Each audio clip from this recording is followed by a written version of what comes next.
Hello guys, welcome to our next chapter. Last video में हमने overhead accounting chapter किया था, हमारा कंप्लीट हो गया था वो लास्ट वीडियोस में।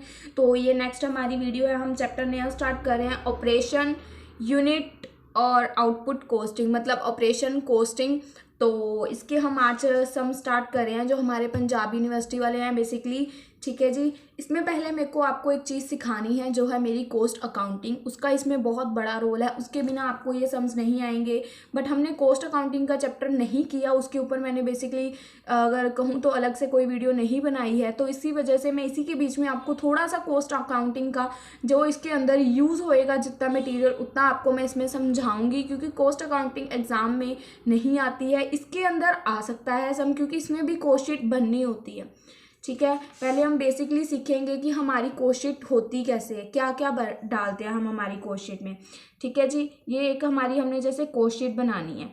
ठीक है, कोस्ट शीट हम बना रहे हैं। कोस्ट शीट में इधर एक लाइन आएगी, दो कॉलम्स बनेंगे हमारे। ठीक है, फर्स्ट यहाँ पे हमारा क्या डलेगा, opening stock of raw material. Opening stock जो रॉ मटेरियल का होएगा हम उसको इधर डालेंगे।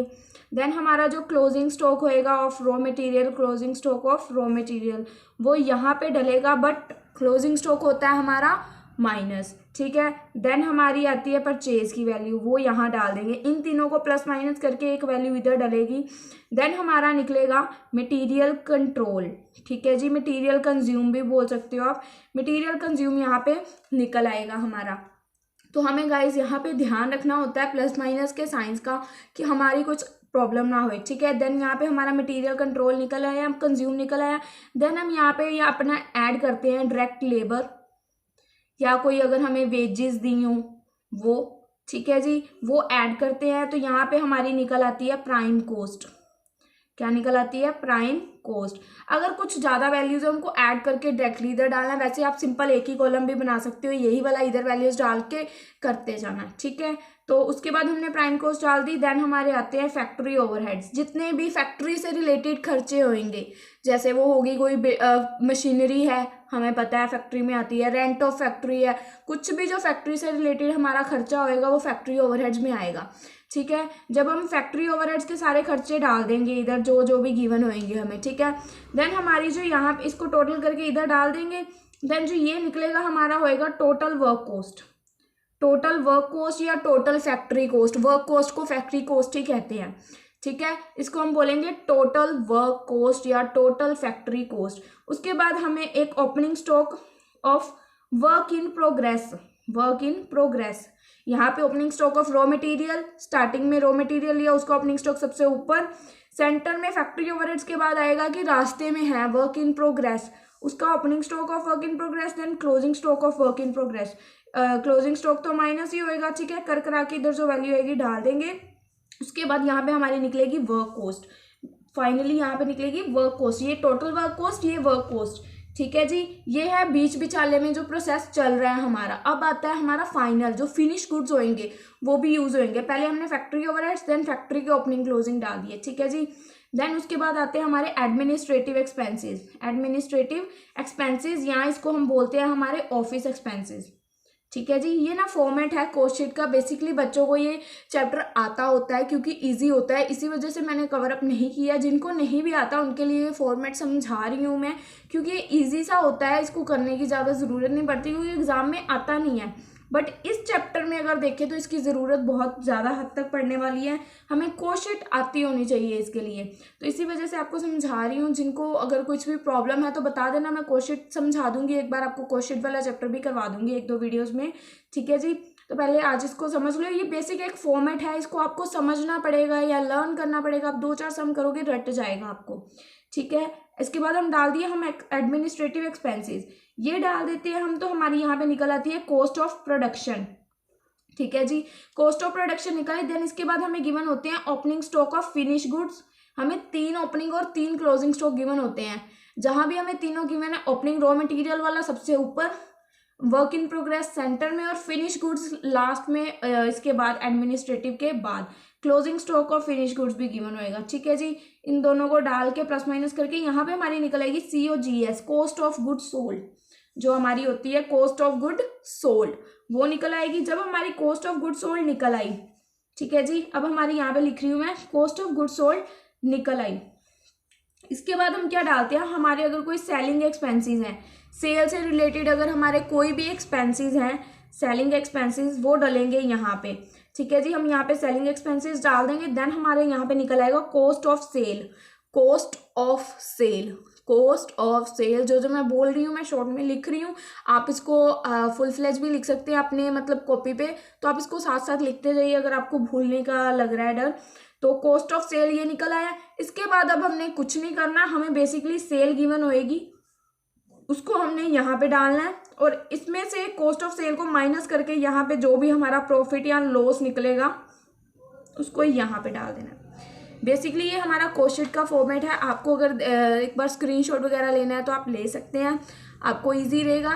ठीक है गाइस, तब स्क्रीनशॉट ले लीजिए एक बार, देन हम आगे बढ़ते हैं। ठीक है जी, ये हमारा बाकी का फॉर्मेट।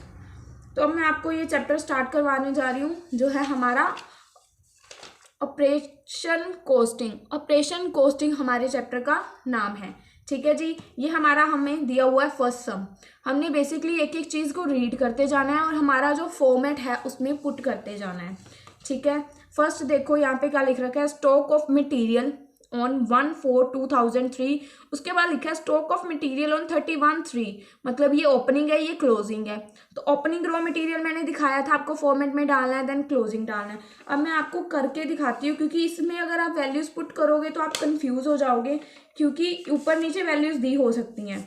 ठीक है, हमने लाइन वाइज अपना चलना है। अब देखो यहाँ पे मैं पहले लिख दूंगी कि मैं बना रही हूँ कॉस्ट शीट। ठीक है जी, इसमें कॉस्ट शीट बननी ही बननी है, इसी वजह से आपको मैंने सिखाई है कॉस्ट शीट। ठीक है गाइस, तो ये देखिए गाइस, पहले हमें क्या दे रखा है, स्टॉक ऑफ रॉ मटेरियल। तो मैंने आपको बताया था पहले आता है हमारा opening stock of raw material. ठीक है जी, मैंने opening stock of raw material लिख लिया, यहाँ पे मैंने अमाउंट डाल दिया 35,000। ठीक है, मैं आपको एक ही कॉलम वाला करके बता रही हूँ, जो मैंने आपको सजेस्ट किया कि आप वही करिएगा। ठीक है, देन हमें दिया है closing stock of raw material. Then मैं यहाँ पे लिखूंगी closing stock of raw material कितने का है 4900। तो मैं यहाँ पे क्लोजिंग स्टॉक हमेशा माइनस होएगा, आपको रिमाइंड में रखना है। ठीक है, जो चीज़ माइनस में होती है उसको हम ब्रैकेट में रखते हैं ताकि हमें याद रहे। ठीक है, देन हमें दे रखा है परचेज ऑफ रॉ मटेरियल। अगर मैं आपको फॉर्मेट दिखाऊं तो मैंने आपको ओपनिंग क्लोजिंग और परचेज बोला था ना, 3 चीज़ें डलेंगी और उसके करके हमारा मटेरियल कंज्यूम निकल आएगा। तो हमें ये बोल रहा है कि परचेज भी ले लो जी, तो मैंने परचेज भी उठा के लिख दी। परचेज ऑफ मटेरियल दी हुई है 52,500 की। अब मुझे पता है जो मुझे मटेरियल कंज्यूम निकालना है उसके लिए मुझे इन तीनों से अलावा किसी चीज़ की ज़रूरत नहीं है, तो मैं इसके अलावा किसी को देखूंगी ही नहीं। ठीक है जी, तो मैं इन तीनों को प्लस माइनस जो होना है कर दूंगी। ये देखिए 35,000 माइनस 4900 प्लस 52,500 करके मेरा आया 82,600। ठीक है जी, देन इसके बाद मैंने आपको क्या बताया था, अगर हमें डायरेक्ट वेजेस या डायरेक्ट लेबर गिवन है। अब ये देखिए मुझे दिख रहा है यहाँ पे डायरेक्ट वेजेस गिवन है मुझे 95,000 की, तो मैं यहाँ पे डायरेक्ट वेजेस डाल दूंगी। ठीक है जी, तो मैंने यहाँ पे डायरेक्ट वेजेस डाल दी 95,000 की। तो अब मैं इसको इसके अंदर ऐड करूंगी, तो आप ना अपने सामने एक बार फॉर्मेट रखिए, आपको तभी पहला सम समझ आएगा। अगर आपकी आंखों के सामने फॉर्मेट होएगा, मैं सिर्फ फॉर्मेट के बेसिस पे चल रही हूँ। 82,600 आ गया, देन इसमें मैंने प्लस किया मेरी वेजेस, तो मेरे अमाउंट आया 177600। मैं आपको दिखा रही हूँ फॉर्मेट, ये देखिए मैंने मटेरियल कंट्रोल के बाद बोला था वेजेस, उसके बाद हमारी क्या निकलेगी प्राइम कॉस्ट। तो मेरी क्या निकल आई अब प्राइम कॉस्ट। ठीक है जी, तो मैं यहाँ पे लिख लूंगी मेरी प्राइम कॉस्ट। ठीक है, उसके बाद अगर हम एक बार फिर से फॉर्मेट की तरफ नजर दोहराएं तो यहाँ पे प्राइम कॉस्ट के बाद मैंने क्या बोला था कि फैक्ट्री ओवरहेड्स को हम लेंगे, फैक्ट्री से रिलेटेड जो भी खर्चे होंगे उसको डाल के हमारी टोटल वर्क कॉस्ट निकलेगी। ठीक है, अगर तो हमें ओपनिंग क्लोजिंग दिए हैं तो ठीक है, नहीं दिए तो हमारी सीधा वर्क कॉस्ट यही हो जाएगी। दिखाती हूँ आपको कैसे। हमने प्राइम कॉस्ट निकाल ली, उसके बाद क्या बोल रहा है फैक्ट्री ओवरहेड्स 17,500 के, तो मेरे को सीधा ही इसमें फैक्ट्री ओवरहेड्स ही दे रखे हैं। कई बार होता है फैक्ट्री के खर्चे अलग अलग दिए होते हैं, इसमें साथ में ही दिए, तो हम फैक्ट्री ओवरहेड्स 17,500 के यहाँ पे डाल देंगे। 17,500 के डाल दिए, तो मेरी यहाँ पे क्या निकलनी चाहिए थी टोटल वर्क कॉस्ट, जैसे कि मैं आपको फॉर्मेट के बेसिस पे बता रही हूँ। ठीक है, 17,7600 प्लस 17,500 मैंने किया, मेरा आया 19,5100। ठीक है जी, मेरा ये आ गया टोटल वर्क कॉस्ट। इसके बाद मुझे क्या डालना होता था, opening stock of work in progress, opening stock of work in progress and closing stock of work in progress. ठीक है जी, अब मैं पहले वो ढूंढूंगी मेरे फॉर्मेट के अकॉर्डिंग कि वो है फैक्ट्री ओवरहेड के बाद बोले एस्टैब्लिशमेंट एक्सपेंसेस, ये होते हैं हमारे ऑफिस एडमिनिस्ट्रेटिव एक्सपेंसेस, ऑफिस के एक्सपेंसेस, वो बाद में आते हैं। अगर हम फॉर्मेट के बेसिस पे जाएं तो पहले आते हैं opening closing of work in progress. उसके बाद बोले complete stock in hand on 1/4 और कंप्लीट स्टॉक इन हैंड 21/3/2004। तो बोल रहा है जो कंप्लीट स्टॉक है, मतलब जो ओपनिंग और क्लोजिंग दिया हुआ है फिनिश गुड्स का, कंप्लीट स्टॉक फिनिश गुड्स का ओपनिंग और क्लोजिंग दिया, फिनिश भी लास्ट में आते हैं। यहाँ हमें कौन से चाहिए थे opening closing, work in progress के, जो हमें नहीं गिवन, तो हमने एज इट इज इसको नील छोड़ दिया। तो यहाँ पे हमारा क्या निकल आया, वर्क कॉस्ट। अब हमारी work cost as it is यही रह गई। ठीक है जी, अब इसके बाद हमने फैक्ट्री ओवरहेड्स के बाद क्या निकालने होते हैं, हमारे लिखने होते हैं ऑफिस के एक्सपेंसेस या एडमिनिस्ट्रेटिव एक्सपेंसेस। ठीक है जी, तो हमने अभी अभी देखा हमें गिवन थे ऑफ एडमिनिस्ट्रेटिव एस्टैब्लिशमेंट एक्सपेंसेस 10,000 के, तो मैंने यहाँ पे उठा के डाल दिए 10,000 के। अब मैं कैलकुलेटर पे इसको उसके अंदर ऐड करूंगी तो मेरा आएगा 205100। ठीक है गाइज, 205100 जब मेरा आया तो ये मैंने वर्क कॉस्ट निकाली, तो उसके बाद मेरा क्या निकलेगा, कॉस्ट ऑफ प्रोडक्शन। अब इसके अंदर मेरे को क्या ऐड प्लस माइनस करना है, एक होता है opening stock of finish goods, एक होएगा closing stock of finish goods. इन दोनों को प्लस माइनस करने पे जो मेरा निकलेगा वो होएगा कॉस्ट ऑफ गुड्स सोल्ड। ठीक है जी, opening stock of finish goods और क्लोजिंग स्टॉक ऑफ। अब देखो कंप्लीट स्टॉक 1/4 को जो है वो है ओपनिंग और 31 को एंड होता है। ठीक है जी, ठीक है, ईयर देखो 2003 है, ये 4 है, ये ओपनिंग है, ये क्लोजिंग है। ओपनिंग जो है वो नील है, क्लोजिंग जो है वो 35,000 है, तो ओपनिंग नील है ऐसे ही लिख दिया, क्लोजिंग 35,000 है, तो ये माइनस होएगा क्लोजिंग। तो इसमें से मैंने 35,000 को अगर माइनस किया तो मेरा आता है 170,100। ठीक है गाइज, आप अपना कैलकुलेटर साथ में हाथ में रखिए कि आपको प्रॉब्लम ना आए। अब अगर मैं आपको दिखाऊं तो मेरा यहाँ पे क्या निकल आया, COGS निकल आया कितना, 170,100। ठीक है जी, अब ये मेरा निकल आया है COGS। आप इसकी फोटो लेना चाहें तो ले सकते हैं, मैं पेज दूसरे पे स्टार्ट कर रही हूँ, फिल हो गया ये। ठीक है गाइज, अब हमने COGS निकाल लिया।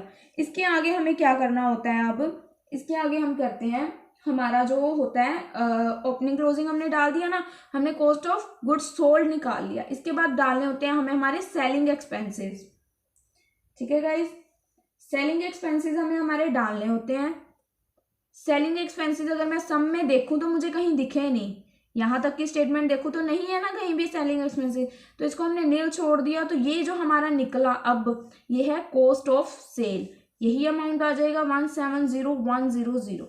उसके बाद लास्ट में हमने देखनी होती है हमारी सेल। सेल मुझे दिख रही है ये रही 1,89,000, 1,89,000। अब इसको मैं इसमें से माइनस कर दूंगी, मेरा आया 189,000 जो कि है मेरा प्रॉफिट। मेरा प्रॉफिट आया 189,000। हमारी कॉस्ट शीट प्रिपेयर हो गई है बनके। ठीक है जी, ये ऐसे है, मतलब मेरे पेज खत्म था तो मैंने नेक्स्ट पे किया है। ठीक है गाइज, तो हमारी कॉस्ट शीट एक तरह से बनके प्रिपेयर है। ये मैं आपको फर्स्ट सम करवा रही हूँ, इसमें पहले ही बोला हुआ है। ठीक है जी, हमने ये बना ली, ये इतनी स्टेटमेंट हमने देख ली। अब हम चलेंगे आगे। अब यहाँ पे देखो क्या रीड करने को बोला है, जो number of stoves manufacturing during the year 2003 to 4, ध्यान देना 2003 और 2004 के अंदर, ये हमारा 2 to 3 के अंदर ही था ना सारा सम जो हमने अभी अभी निकाला, उसके अंदर बोल रहे हैं जो स्टोर्स थे वो टोटल 4,000 यूनिट्स थे। मतलब जो हमने ये कॉस्ट शीट बनाई ये हमारी 4,000 यूनिट्स के ऊपर थी। इसमें हमने 4,000 यूनिट्स को कंसीडर किया था टोटली। ठीक है गाइज, अब उसके बाद आपको इसमें ट्विस्ट है, the company wants to quote for a contract for the supply of 1,000 electronic stoves 2004 to 5। बोल रहे हैं 2003-4 की कॉस्ट शीट बनाई ना हमने जो की थी 4,000 यूनिट्स पे। अब बोल रहे हैं एक कॉस्ट शीट और प्रिपेयर करो 2004 और 5 की 1,000 यूनिट्स के बेसिस पे। ये हमने एक कोशिट बनाई। अब हम हमारी एक कोशिट बनाएंगे, उसको नाम देंगे कोशिट को एस्टिमेटेड कोशिट, एस्टिमेट कोशिट। ठीक है जी, हम इसको ये नाम दे दिए क्योंकि ये हमारी एस्टिमेट है। हमने जो पहली बनाई थी वो 4000 यूनिट्स पे थी और ये हम बनाएंगे 1000 यूनिट्स पे। ठीक है गाइस, कुछ इसमें फालतू के चेंजेस हम नहीं करेंगे, बस जो इसमें नीचे जो एस्टिमेटेड का मटेरियल है वो हमें यहाँ गिवन होएगा और जो हमारी सिंपल कोशिट होएगी उसका मटेरियल यहाँ गिवन होएगा। हमें यही चीज़ ध्यान में रखनी है। ठीक है, अब हम आगे पढ़ें। This stove to be quoted are of uniform quality and make and to similar whose manufacture is in the previous year but cost of material has increased। बोल रहा है कॉस्ट ऑफ मटेरियल जो है वो 1000 यूनिट्स वाले में increase होएगी 15% और जो हमारी डायरेक्ट लेबर है वो इंक्रीज होएगी 10%। अब हमें ये समझना है लॉजिक क्या है। पहले देखो, हमने बेसिकली यही कोशिट को उठा के चलना है, अपने हाथ में लेके चलना है। ठीक है, अब इसमें हमने ये सारी एक एक चीज़ नहीं डालनी, हमने सीधा इसका टोटल देखना है। हमारा टोटल कितना था मटेरियल का 8260। ठीक है, अब ये 4000 पे थी, हमने 1000 पे बनानी है तो हम इसको 4000 से डिवाइड कर देंगे और 1000 पे बनानी है तो इससे मल्टीप्लाई कर देंगे। जिसकी है उससे डिवाइड, जिसकी निकालनी है उससे मल्टीप्लाई। ठीक है जी, इतना पहले हम करें तो इतना मैं करती हूँ। मैंने किया 82600 डिवाइडेड बाय 4000 मल्टीप्लाई 1000 किया मैंने तो मेरा आया 20650। ठीक है जी, 20650 मेरा अमाउंट आया। उसके बाद यहाँ पे कुछ बोला हुआ था कि कॉस्ट ऑफ जो मटेरियल है वो इंक्रीज होएगी बाय 15% से इंक्रीज होएगी। तो ये जो भी वैल्यू आएगी इसके ऊपर मेरे को इसको 15% इंक्रीज करना है। जैसे मैं आपको कैलकुलेटर पे दिखाऊं, इतनी वैल्यू आई तो मुझको इसके ऊपर प्लस का साइन 15 और ये परसेंटेज कर देनी है। जो आएगी वो हमारी वैल्यू है 23747। ठीक है जी, तो मैंने इसको ऐसे ही उठा के लिख देना है 23748। ठीक है, ये मेरी फर्स्ट वैल्यू आ गई। उसके बाद हम अगर यहाँ पे देखें, यहाँ पे क्या थी ये हमने उठा ली। उसके बाद है हमारी डायरेक्ट वेजेस, तो हम यहाँ से लिखेंगे हमारी, अगर हम फिर से कोशिट बनाए तो मटेरियल हमने डाल दिया, मटेरियल कंज्यूम निकलेगा, वो मैं स्किप कर देती हूँ कई बार स्टेप। तो हम सीधा लगा रहे हैं अब डायरेक्ट वेजेस का अमाउंट यहाँ पे देखो 95000 है। ठीक है, मैंने यहाँ पे 95000 लिख लिया। 95000 कितने यूनिट्स पे था 4000 पे, 4000 डिवाइड में मुझे कितने के लिए निकालना है 1000 के लिए, तो 1000 से मल्टीप्लाई। अब मैं आपको ये करके बता रही हूँ इसका अमाउंट कितना आ रहा है। 95000 डिवाइडेड बाय 4000 मल्टीप्लाई 1000 किया मैंने, मेरा आया 23750। ठीक है गाइज, 23750 मेरा अमाउंट आया। और यहाँ पे बोला था कॉस्ट ऑफ डायरेक्ट लेबर भी इंक्रीज हुई है बाय 10%। जो कॉस्ट ऑफ लेबर है वो भी 10% से इंक्रीज हुई है। तो मैंने यहाँ पे लिख दिया प्लस 10%। इसको भी मैं एज इट इज़ वैसे ही करूँगी। जो ये मेरा अमाउंट आया है प्लस का साइन 10 और उसके ऊपर परसेंट 26125 अमाउंट हम यहाँ पे डायरेक्ट वेजेस का डाल देंगे। इसको लेबर वेजेस सेम ही होते हैं। ठीक है गाइज, अब अगर हम हमारा फॉर्मेट देखें तो इसके बाद हमारी क्या निकलती है प्राइम कॉस्ट। ठीक है गाइज, ये देखिए यहाँ पे वेजेस के बाद क्या निकल के आती है। आप ये वाला स्किप भी कर सकती है, डायरेक्ट टोटल भी कर सकते हैं, अगर चाहे तो एक्सप्लेन भी कर सकते हैं, कोई प्रॉब्लम नहीं है। मैंने इसी वजह से नहीं किया क्योंकि एक ही आइटम थी तो टोटल यही आना था। ठीक है, अब हम इन दोनों को अगर ऐड करते हैं तो हमारा आएगा, मेरा आ रहा है 49873। ठीक है गाइज, तो हमने ये प्राइम कॉस्ट निकाल ली। उसके बाद अगर हम यहाँ पे देखें तो इसमें क्या है हमारे फैक्ट्री ओवरहेड्स। ठीक है जी, फैक्ट्री ओवरहेड्स हैं हमारे कितने के 17500 के। तो पहले मैं यहाँ पे लिख लूँगी फैक्ट्री ओवरहेड्स 17500। ठीक है, ये कितने यूनिट्स पे थे 4000, मुझे कितने पे निकालना है 1000 डिवाइडेड बाय 4000 मल्टीप्लाई 1000। ये मैं कर देती हूँ पहले 17500 डिवाइडेड बाय 4000 मल्टीप्लाई 1000 किया मैंने तो मेरा आया 4375। अब अगर मैं स्टेटमेंट पे जाऊं तो यहाँ पे 10% तक लिखा था, उसके बाद बोला है कि प्रिपेयर करो ये वो, कुछ नहीं और बोल रखा। मतलब जो ये चीज़ फिर अब हमारी आ गई ना, इस पर कुछ भी इंक्रीमेंट नहीं बोला तो इसको एज इट इज़ इधर ले जाएंगे। इसके रिलेटेड कुछ भी नहीं नीचे बोला गया। ठीक है। तो मैंने इसको ऐसे ही ऐड ऑन कर दिया। इसके बाद हमारी क्या निकलती है, वर्क कॉस्ट। तो मैंने इसको ऐसे ही ऐड ऑन किया, तो मेरा आंसर आया यहाँ पे 54248। ठीक है गाइज। इसके बाद एक बात और बता दूं आपको, जो हमने ये वाले रो में ओपनिंग क्लोजिंग ले लिए, इसके बाद कोई भी ओपनिंग क्लोजिंग आएगा हमने नहीं उठाना होता एस्टिमेटेड कॉस्ट शीट में। ठीक है गाइज, ये ओपनिंग क्लोजिंग हम लेते हैं क्योंकि ये हमने मटेरियल का टोटल ही उठाना होता है।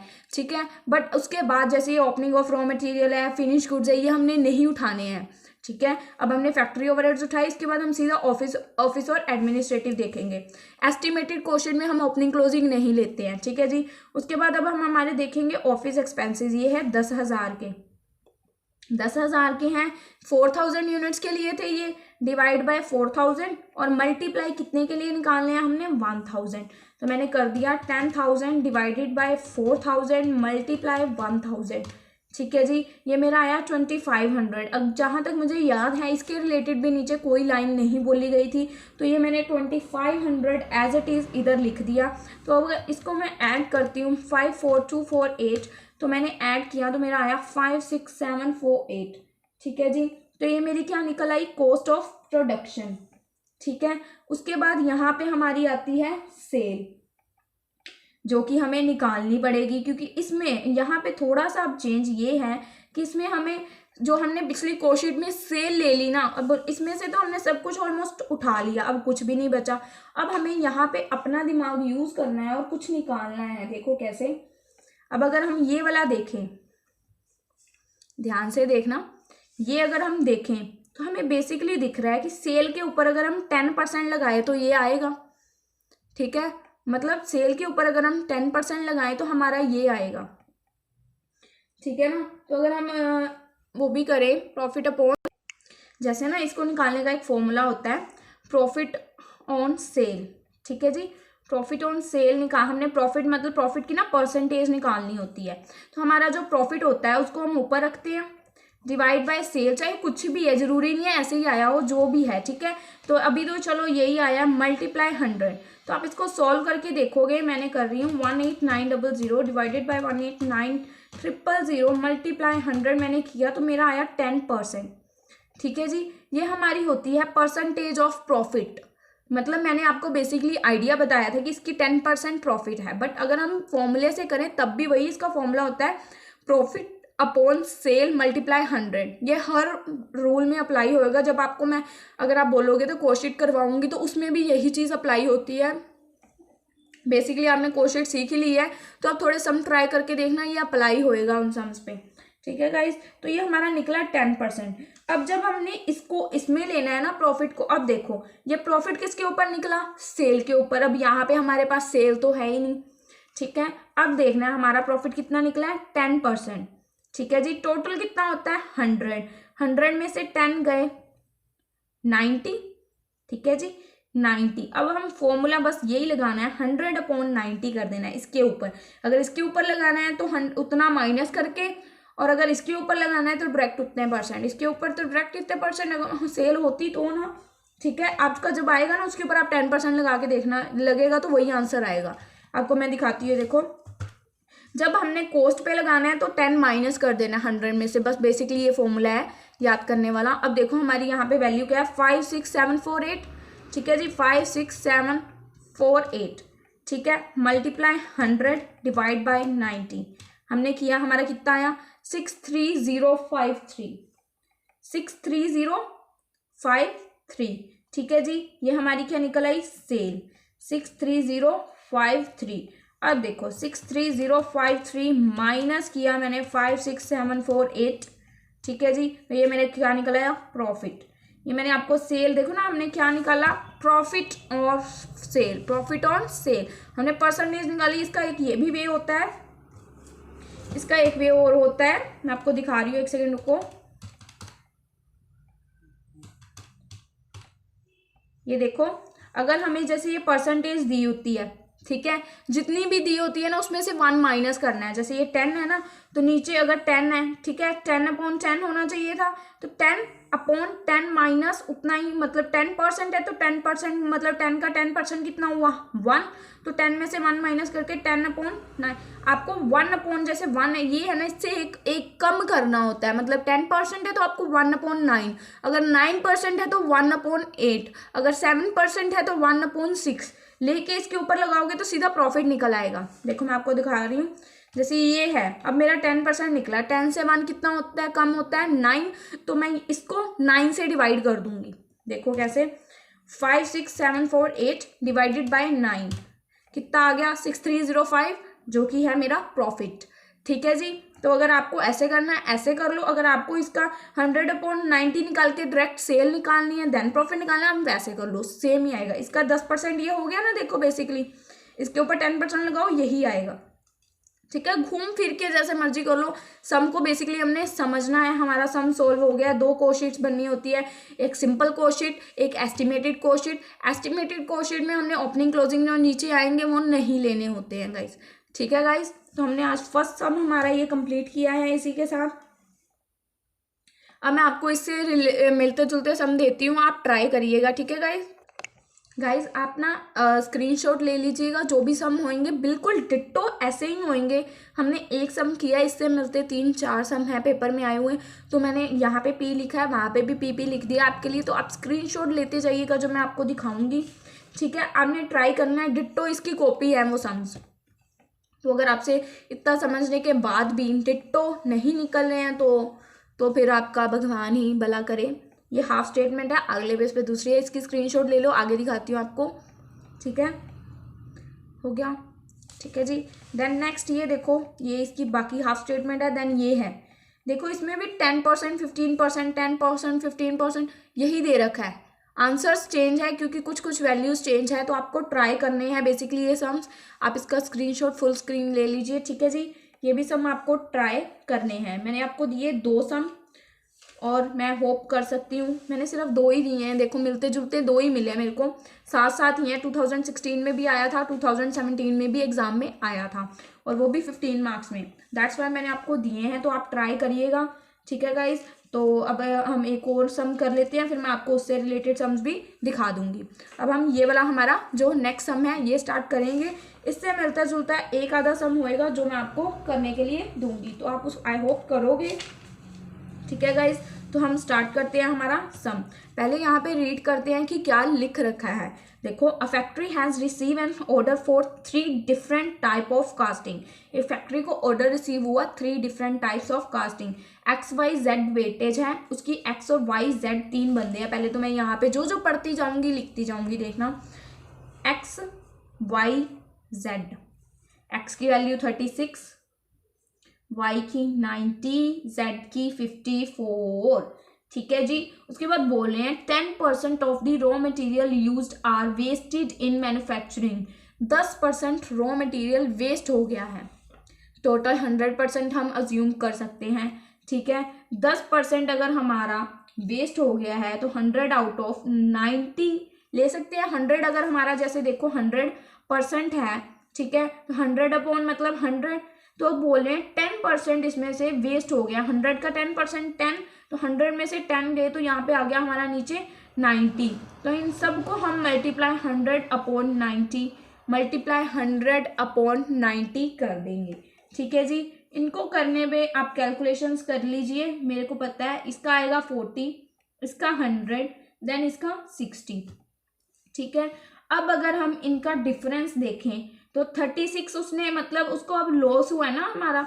बोले 10% ऑफ रॉ मटेरियल वेस्टेज, मतलब जो 36 उसका टोटल था, 40 टोटल था, 36 उसको मिला, मतलब वेटेज आई, तो उसका जो 4 है वो उसकी वेस्टेज हुई है, मतलब वो खराब हो गया 4। इसमें से उसका 10 खराब हुआ है, इसमें से उसका 6 खराब। इन दोनों का डिफरेंस देखना है हमने। 36 और 40 का डिफरेंस 4, 90 और 100 का डिफरेंस 10, और 54 60 का डिफरेंस 6।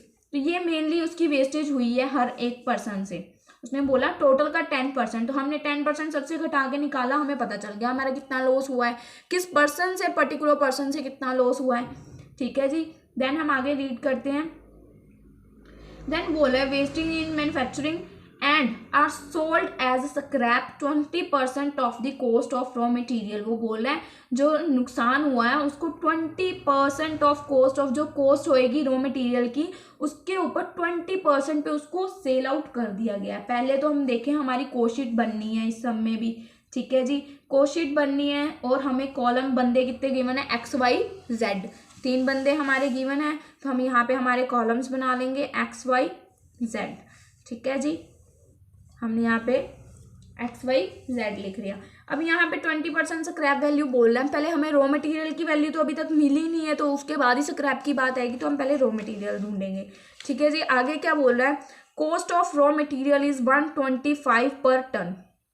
बोल रहा है कॉस्ट जो है रॉ मटेरियल की, अब मैं यहाँ पे लिखूंगी रॉ मटेरियल 125 पर टन बोल रहा है, ठीक है जी, 125 पर टन। अब हमने इनकी पर टन जो वैल्यू थी इन्होंने दी थी, इसकी 40, इसकी 100 और इसकी 60 हमने अभी अभी निकाल ली। तो 125 पर टन है, टोटल 40 टन है, तो हम मल्टीप्लाई कर सकते हैं 125 मल्टीप्लाई 40 किया तो 5000 आ गया जी पहले का, ठीक है, 5000 डाल दिया। देन नेक्स्ट है 125 मल्टीप्लाई 100 तो मेरा आ गया 12500।